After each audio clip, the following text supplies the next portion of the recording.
Finally देखिए, college के जितने भी विद्यार्थी हैं, चाहे वो राजस्थान यूनिवर्सिटी हो या फिर अदर यूनिवर्सिटी हो, इस वीडियो में हम समझेंगे सेमेस्टर सिस्टम कैसे काम करता है, कितनी उपस्थिति इसमें आपकी होनी चाहिए, सिलेबस आपको कहाँ से मिलेगा, आपकी कॉलेज का, आपके कोर्स का सिलेबस आपको कहाँ से मिलेगा, कैसे आपको उसको डाउनलोड करना है, मिड टर्म एग्ज़ाम कब होते हैं, क्यों ज़रूरी है आपके लिए, आपका कॉलेज किस यूनिवर्सिटी के अंतर्गत आता है, ये आपको कमेंट करके बताना है और उसके अकॉर्डिंग आपको आपका सिलेबस डाउनलोड करना है। सबकी यूनिवर्सिटी के सिलेबस अलग अलग होते हैं।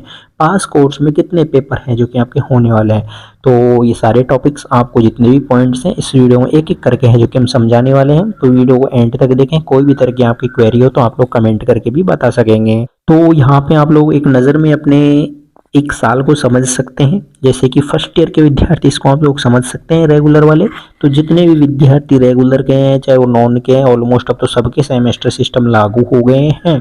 तो सेमेस्टर का सीधा सीधा मतलब होता है साल में 2 बार एग्ज़ाम होना। मतलब साल में आपकी 2 बार मेन एग्ज़ाम होगी, दोनों ही मेन एग्ज़ाम होती है, दोनों के बेस पर आपकी परसेंटेज बनती है, दोनों से आपकी मार्कशीट बनती है।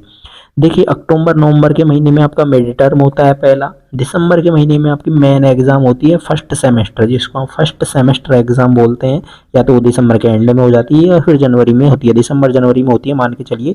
फिर आपका दूसरे मिड टर्म मार्च अप्रैल में होते हैं, और मार्च अप्रैल में आपके फॉर्म भरवाए जाते हैं। तो ये फॉर्म है, अक्टूबर नवंबर में आपके फॉर्म भरवाए गए, सितंबर अक्टूबर में, और दिसंबर में आपकी फर्स्ट सेमेस्टर हो जाएगी। मई जून में आपकी सेकेंड सेमेस्टर होती है। तो मतलब एक साल आपका कंप्लीट होता है 2 सेमेस्टर से मिला के। तो सीधी सीधी बात है कि एक साल आपका फर्स्ट ईयर कितने सेमेस्टर में कंप्लीट होगा, 2 सेमेस्टर में आपका एक साल कंप्लीट है जो कि हो जाता है। अब यहाँ पे बात करते हैं, चलिए आगे आपको लेकर चलते हैं। मेन चीज़ है, काफ़ी विद्यार्थी कमेंट करते हैं कि क्या मिड टर्म देना ज़रूरी है या फिर नहीं है। देखिए, मिड टर्म है जो कि कॉलेज स्तर पर होता है, यूनिवर्सिटी से इसमें पेपर नहीं आता है, कोई एडमिट कार्ड इसके नहीं आते हैं। आपके कॉलेज स्तर पर आपको क्या दी जाती है, सूचना है जो कि दी जाती है। असाइनमेंट और प्रैक्टिकल होते हैं, हर सेमेस्टर में 1-2 असाइनमेंट और प्रैक्टिकल कार्य है जो कि होते हैं। सबसे ज़रूरी बात है कि अगर आप लोगों ने मिड टर्म नहीं देते हो तो आपका बैक भी है जो कि लगाया जा सकता है। ये कॉलेज पर डिपेंड करता है कि आप कोई मिड टर्म वो ले रहे हैं नहीं ले रहे हैं। कई कॉलेजों में सिस्टम ये है, मिड टर्म नहीं लेकर भी मिड टर्म के नंबर है जो कि चढ़ा दिए जाते हैं।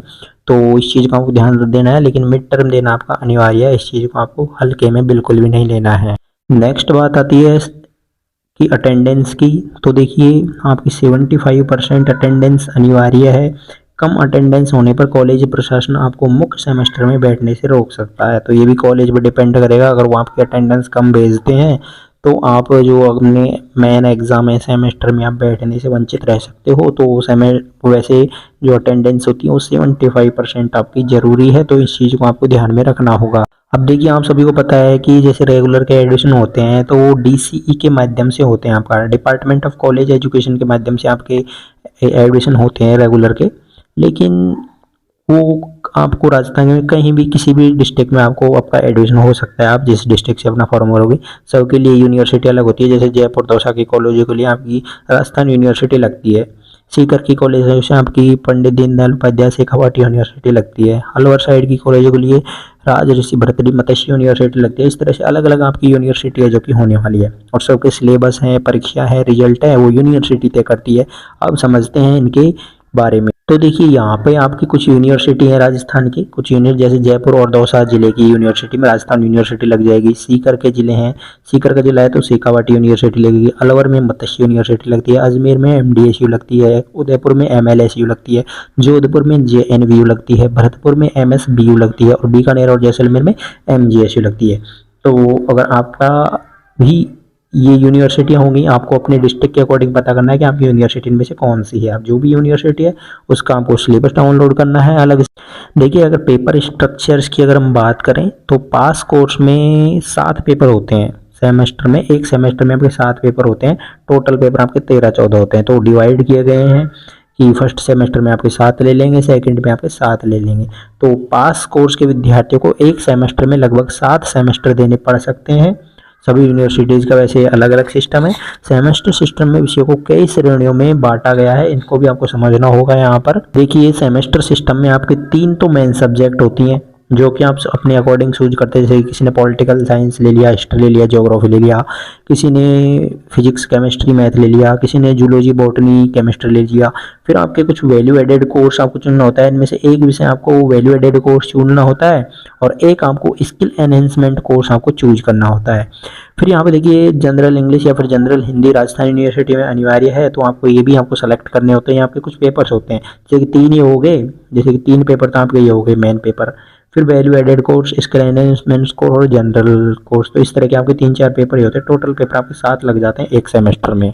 नेक्स्ट बात आती है कि आपका सिलेबस है वो कैसे डाउनलोड होगा, कहाँ से डाउनलोड होगा। तो देखिए सिलेबस डाउनलोड करने की सीधी सी प्रक्रिया है। जो भी आपकी वेब यूनिवर्सिटी है, जैसे मानो राजस्थान यूनिवर्सिटी है, तो आप राजस्थान यूनिवर्सिटी सिलेबस लिखेंगे, ऑफिशियल वेबसाइट आपकी ओपन होगी, स्टूडेंट कॉर्नर में जाएंगे, वहाँ पे आपको सिलेबस का सेक्शन देखने को मिल जाएगा। तो आप सिलेबस के सेक्शन में जाएँ और सभी के सिलेबस अलग अलग से मिलेंगे। तो इसमें अगर आप कन्फ्यूजन होते हैं तो आप लोग नीचे कमेंट करके बताएं कौन सी यूनिवर्सिटी का वो सिलेबस चाहिए। वो सिलेबस आपको अपने टेलीग्राम ग्रुप में डलवा दिया जाएगा। वैसे राजस्थान यूनिवर्सिटी के सारे सिलेबस हमने ऐप में भी अपलोड कर चुके हैं, तो ऐप से भी आप लोग अपना सीधा डायरेक्ट जाके और सिलेबस सेक्शन में जाके खोल सकते हैं। अगर अदर यूनिवर्सिटी है तो आपको कमेंट करके बताना है, आपका सिलेबस आपको जो है यूनिवर्सिटी की वेबसाइट से डाउनलोड करके अपने टेलीग्राम पर डलवा दिया जाएगा। इसके अलावा देखिए राजस्थान यूनिवर्सिटी वाले समझ सकते हैं, राजस्थान यूनिवर्सिटी की वेबसाइट आपको खोलना है, स्टूडेंट कॉर्नर में जाना है और सिलेबस आपको सेलेक्ट करना है। तो ये इस चीज़ को इग्नोर मारना है, वैसे आपका सिलेबस डाउनलोड हो जाएगा। अदर यूनिवर्सिटी है जो भी आपका है, तो आप किसी यूनिवर्सिटी का नाम जैसे MGSU सिलेबस लिख दिया, RRBMU सिलेबस लिख दिया, PDUSU सिलेबस लिख दिया। इस तरह से आप गूगल पर सर्च कर सकते हैं, अपना सिलेबस डाउनलोड कर सकते हैं। अगर आपसे नहीं होता है तो आप लोग कमेंट करके बता दें, आपके सिलेबस आपको अपने टेलीग्राम पर डाउनलोड करके प्रोवाइड करवा दिए जाएंगे। सो फाइनली हमने यहाँ पे देखिए एक एक करके आपकी सेमेस्टर के बारे में हमने यहाँ पे बातें की कि सेमेस्टर सिस्टम क्या होता है, सिलेबस कैसे डाउनलोड होता है, कितने पेपर होते हैं। तो उन चीज़ों को लेकर पूरी बात हुई। तो इस ब्लूप्रिंट की मदद से आपको अच्छे से समझ में आया होगा आसानी से। और कोई तरह की प्रॉब्लम आई हो तो कमेंट करके बताना। आगे आपको जो भी प्रॉब्लम है यूनिवर्सिटी रिलेटेड, एग्जाम्स रिलेटेड, आप लोग इस चैनल पर कमेंट करके बता सकते हैं।